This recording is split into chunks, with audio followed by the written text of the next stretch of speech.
To see you. It's been good to see you running around and everything. You look good. Yeah, it's been good to run around. It's been a struggle just staying home doing nothing. So I'm just happy to be running and close to playing. Yeah, it sounds like, can you give us any kind of timeline for what it's looking like? I mean, hopefully, I get some live at-bats tomorrow, see how that feels. Some live at-bats Sunday, see how that feels. Maybe play Sunday, maybe play Monday. We'll just kind of roll with how I feel, but I've been feeling pretty good, so hopefully it's really soon. I got to watch your workout from up here tonight. Looked like second base, outfield, everything's feeling good? Yeah, everything's feeling good. I thought throwing was going to be the thing that was going to take a couple extra days, but, God blessed me with some good genes, and I've been healing pretty quick. Luke Voigt leads off this inning, takes strike one. So you were back here for part of the road trip?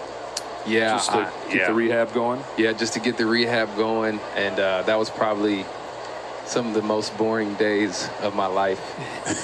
But I did get to spend time with Ken, but she got tired of me after about 20 minutes. I wouldn't even give myself an hour.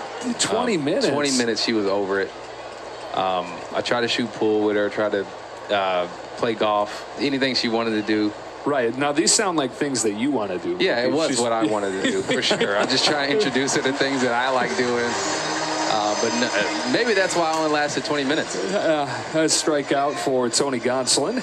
Do you have any rules of what other sports you won't play in season? Yeah, I mean, I don't have time to do anything other than baseball during the season. I'm really heavily getting into pool now. I've always kind of played pool with my fam, but now I'm really digging in on it, trying to get good at it. There's Nomar Mazara.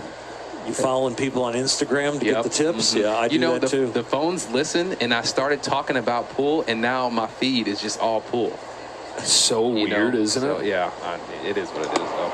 Wait until we're done with this. You're going to have your phone sending you pictures of me. It's going to be weird. Hey, so you've been here for 3 years now. Have you scoped out the best bowling alleys in town? Or no time? I got some. In the off season, I for sure have time. Okay. I don't know about the best bowling alleys, because when I go into a bowling alley, I don't think about what the best is. I just go and bowl and get out of there. But I've bowled a lot. I mean, the bowling scene is really big here. I love it. I was bowling in a league on Monday and a league on Tuesday, and then practicing the other days, and I go home to Nashville, bowl Saturdays and Sundays, and then back here to LA to bowl here. So I was bowling nonstop, but now I'm going to be playing. I'm going to try and find a pool hall. Shout out to whoever knows a good pool hall. Okay. All right. Have you tried Highland Park Bowl? No, I've heard of it. Isn't there a bowling alley that's right over here too?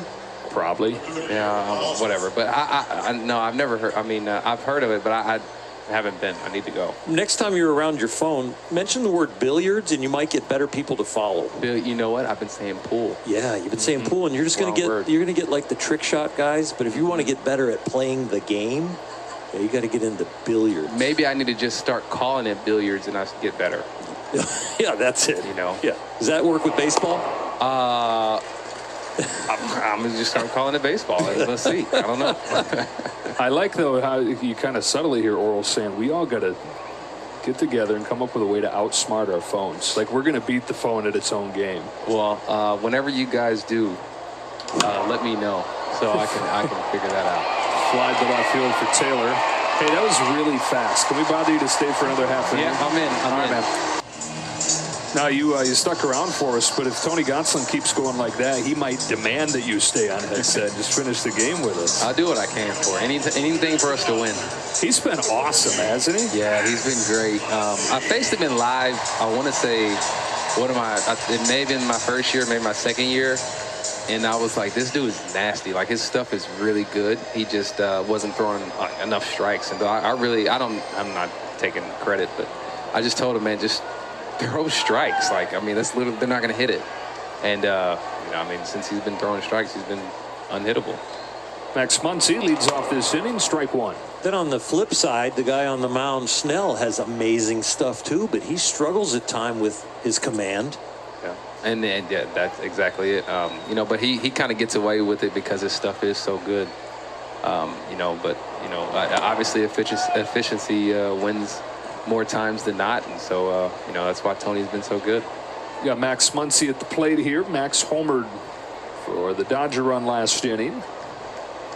A 1-1 from Snell is a little bit outside ball, too. I know he's been grinding away. Have you been able to help Max out with anything? Man, just laughs. Just laughs. He's a professional. He's working. Nothing he's putting in his work. He's doing everything to be successful. Sometimes you just need somebody to pat you on the back and say it's okay and take your mind off of it, and that's just what I've been trying to do. Just bring him some laughs, bring him some joy, and try and get his mind off things. And because baseball is definitely one of the hardest sports, if not the hardest. And so we're going to take it home and think about it. And so the less I'm trying to get him to think about it less, and we'll see how it goes. Baseball is so mental. Is there any mental combinations or comparisons with, like, it's the 7th frame and you've got a chance for another 300 game, and compared to second and third tying run on second late in the game? You feel it in the bowling alley when you're going for another perfect game? Yeah, for sure. But I feel it. I guess I get nervous. Do the nerves feed your concentration? Help people at home and kids, how do you deal with the nerves to then still perform? I think you just got to find a way to embrace it and, like, be okay with whatever outcome. Like, if you get out, like, that's okay. Like, you really have to understand that it is okay. And I think in doing that, you just raise your chances of succeeding more. That's not guaranteeing that you're going to be successful, but if my percentage is higher than the next person's, then that's really all you can ask for. But just being okay with whatever outcome it is, and you go up, you practice, you go in and you play, you have fun, and just at the end of the game, like, it's okay. Like, you go home and with your family, laugh, eat, joke, whatever, play pool or billiards. I'm sorry. That's right. And you just move on to the next day. Life is too short to really just take it home and just think about it all the time. Like, you don't want to go through life like that. And so just find a way to be okay with whatever outcome happens. 1 ball, 1 strike on Chris Taylor. That's not how you're wired, though. Like, you have not always had that or allowed yourself to have that mindset. Right. No, I didn't. This is all pretty new, really this year, just reading the books, listening to the books. I would take it home, man, and I would, go home and study, then get to the park, study, hit, practice. And I'm sure it did help for sure, but I think you get to a point where, like, you're not really doing anything but stressing yourself out more. And so I just try and enjoy my time at home, enjoy my time here, and be okay with whatever, Well, it sure has worked, and with the All-Star game coming up, you get excited about it, and especially here in the home ballpark. Yeah, for sure. I've never had an All-Star game at the home park, so I'm curious to see how that's going to be. I need a couple more votes to get me in, guys. So maybe I need to get in, hit a couple home runs, steal a couple bases or something, and maybe I get those extra votes. You could stay on with us for about 3 more innings. We could just keep pumping you. Whatever it takes. Run the campaign. So I think it'll be a lot of fun, man. I'm actually very, very excited to see everything that's going to happen. I mean, I'm sure there's some type of surprises that's going to happen, or some type of celebrities are going to be here. I'm sure every celebrity is going to be here. So, like I said, I'm just super excited to see it. Taylor down swinging. Yeah, what a great marriage, and we've talked about this up here before, but of city and event. L.A. in an All-Star game. Yeah, that's great. I mean, just since I've gotten to L.A., man, it's really just like changed my perspective on life and really everything. You're in Boston. It's like it's great. It's just like it's a small city. Like, everything's small. Like, everything around. Like, you drive 30 minutes and you're from one side of the city to the other. But here it's It's hit well, deep center field over Grisham, off the wall. Muncy read it well. Stopped at third, and a ringing double from Trace Thompson. crushed it, didn't he? Yeah, he hit that hard. 111, Mookie. Man. Golly.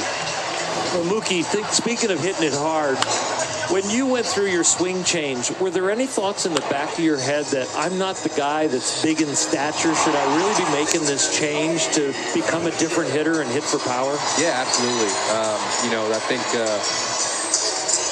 I used to try and not necessarily hit it on the ground, but, hit it low because I'm not a power hitter, and, just try and beat out some singles, hit it in the 6-hole and try and beat it out or whatever. And, those are outs. Those are outs in the big leagues, man. And so I went through the swing change really just to be able to stay on pitches and be able to give myself a better chance to hit more pitches. Because I was swinging and missing sliders, beating sliders into the ground. 2-seamers were beating them into the ground, and so it was just it was rough. It was rough running sprints down the first base line, coming back to the dugout. But JD really changed my life for sure. Bellinger, second and third, one gone. Dodgers up 1-0. Did you tell Cody, hey, I know center fielder's the captain and everything, but easy, man? Now he knows. Now, actually, you know what? Now I know. I'm just gonna stay out of the way. Let him take over, and I'll just play right from my spot to the line. He has the rest of it. That's it. He's been covering everything anyway, so you might as well let him. Mookie, I'm one of those guys, if I'm watching TV and my wife says something to me, if my eyes are really concentrating, my ears shut off. Mm-hmm. Do you think that happens to outfielders? Yeah, I think that's what happened there. Yeah, for sure, that definitely does happen. The concentration shuts your ears off. Yeah, we have to figure out how to keep them open. Maybe, I don't know. Whenever you figure that out, let me know. Yeah, exactly. Please. So you figured out with Dana, or it's going to be easier at home. Okay. And you just got to figure it out with Cody. Yeah, I know. I'm assuming it's going to be harder to figure out with your wife. So if you can figure it out with her, then I know I can get Cody. Infield comes in against Bellinger. Second and third and one away. 1 ball, 2 strikes. Here comes Snell.